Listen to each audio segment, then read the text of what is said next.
1535 ମସିହାରେ Martin Luther ଯେତେବେଳେ ପ୍ରଥମ କ୍ରିସମାସ୍ ଗଛର ଡାଳ କାଟି ତାଙ୍କର ଛୁଆମାନଙ୍କ ପାଇଁ ଘର ସଜାଇଲେ, କୁହାଯାଏ ଯେ ସେତେବେଳେ ସିଏ ତା ଉପରେ ଦିଗ୍ ଦିଗ୍ ଜଳୁଥିବା ଆଲୁଅ ଦେଖି ଜଗତର ଜ୍ୟୋତି ଯୀଶୁଙ୍କୁ ମନେ ପକାଇଥିଲେ।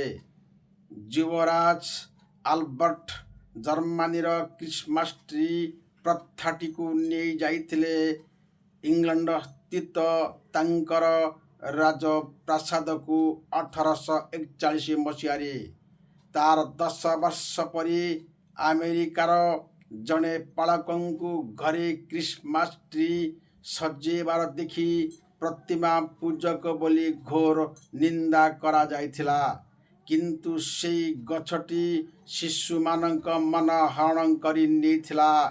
ଗୋଟିଏ ଛୋଟ ପିଲା ଘରକୁ ଫେରି ତା ମାଙ୍କୁ କହିଲା, ପାଳକ ବାବୁ ସ୍ୱର୍ଗରୁ ନେଇ ଆସିଛନ୍ତି କ୍ରିସମାସ୍ ଗଛଟିକୁ। ସତ୍ୟ କେତେ ମିଥ୍ୟା କେତେ ବିଚାର କରନ୍ତୁ।